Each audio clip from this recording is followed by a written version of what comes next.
Chegou a hora da gente receber ele, chegando aqui na nossa programação, Mandique Silveira, economista, nosso comentarista aqui da BMC News também de política e economia. Prazer tê-lo com a gente. Boa semana, Mandique. Bom dia, Paula. Ótima semana para você. Obrigada. Maurílio escondido aqui atrás, Felipe aqui do lado e todos vocês que nos acompanham. Obrigada. Bom dia e boa semana.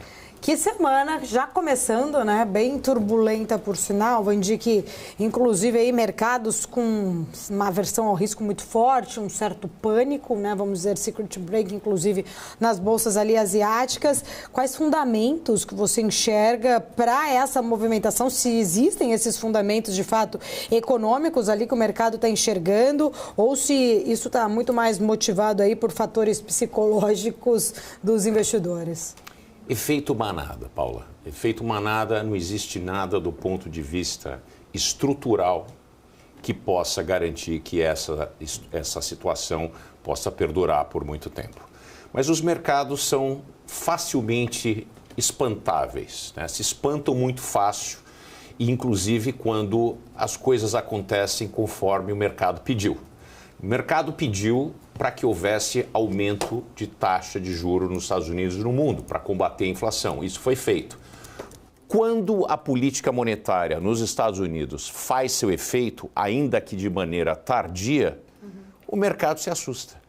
Já no Japão, a questão do carry trade, uma vez que o Japão aumentou a taxa de juro, normalmente o carry trade significava que as pessoas tomavam, os agentes de mercado tomavam dinheiro emprestado no Japão, com a taxa de juro muito baixa, e investiam em outras partes do mundo. O Japão aumentou a taxa de juro, menos dinheiro era disponível, mas ainda existe uma taxa de juro muito baixa no Japão. As mudanças marginais, esse é o problema entre o economista e o financista. As mudanças marginais são muito pequenas, não são suficientes para causar esse pânico. Mas esse pânico tem muito a ver também, né, com a necessidade que os agentes econômicos de mercado sabem que os valores, principalmente dos equities dos Estados Unidos e principalmente do Magnificent Seven, né, estão, de fato, muito acima do que é razoável em termos de relação de PE, de Price Earnings Ratio, né? A relação de preço-lucro.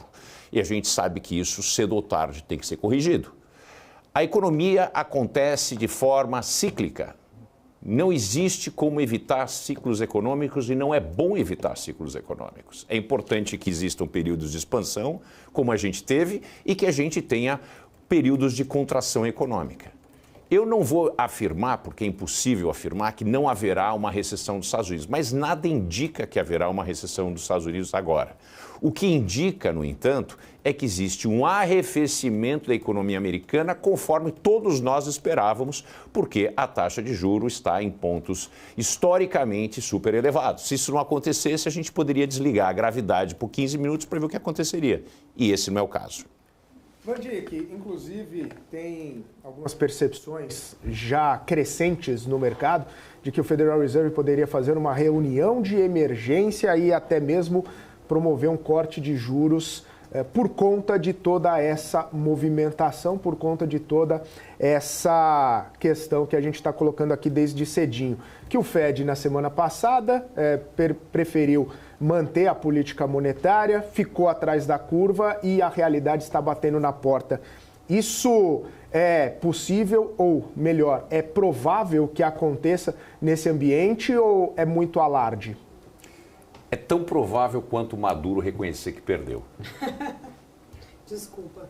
É tão provável quanto isso. Isso não vai acontecer. Esse tipo de coisa não acontece, esse tipo de situação acontece frente a crises reais. 2008, o Covid, nós não estamos na frente de uma crise real. Não é isso que nós estamos vivendo. Nós estamos vivendo momentos de volatilidade. E como eu já disse 1 milhão de vezes, vou falar por mais uma vez.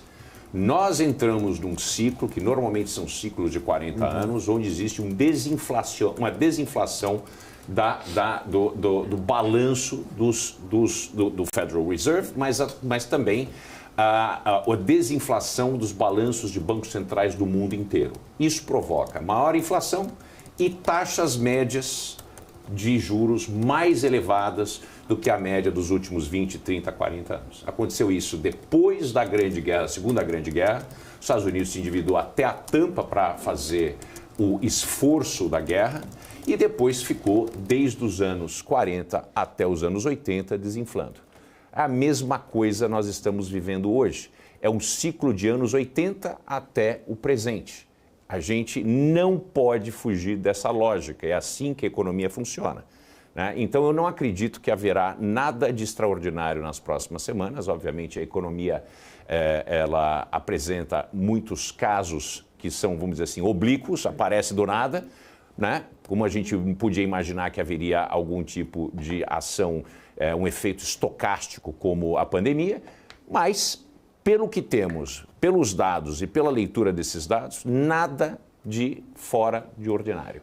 Agora, a magnitude pode ser modulada certo. Na reunião de setembro, já que o mercado fala, 25 talvez ficou pequeno demais para esse ambiente, cortar 50 faria muita diferença ou mais para trazer um alento para as precificações do mercado?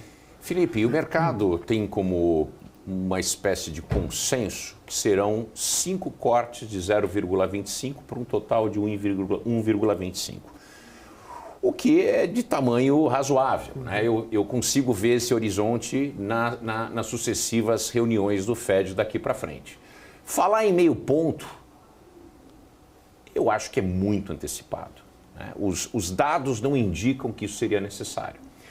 A turma está muito escandalizada porque a geração de novos postos de emprego não agrícola apareceu em 114 mil quando eles esperavam 118 mil. Pessoal,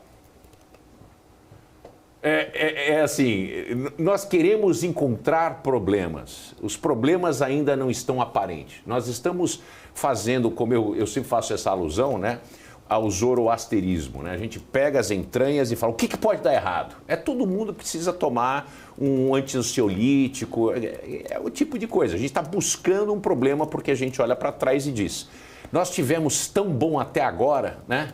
Tem que dar um problema nesse caminho. E é isso que a gente está buscando. A política americana, a política econômica americana está bem conduzida.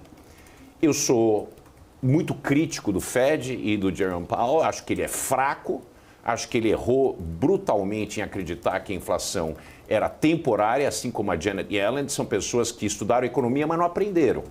A gente sabe que com o esforço da expansão monetária que aconteceu, principalmente no pós-Covid, né, não era possível, se a economia faz sentido, que a gente não tivesse um problema inflacionário. A gente teve no mundo inteiro.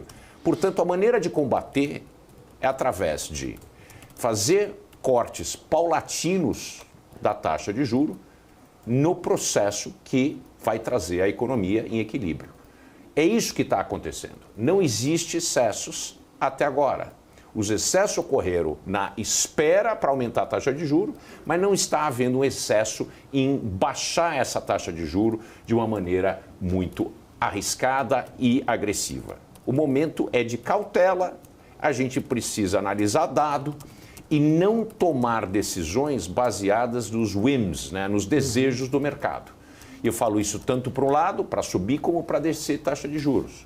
A gente sabe que o mercado fica, vamos dizer assim, ebulente de forma fácil, tanto para cima como para baixo.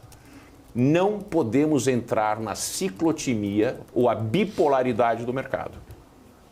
Ô, Van Dijk, e o fato ali da Berkshire Hathaway, Warren Buffett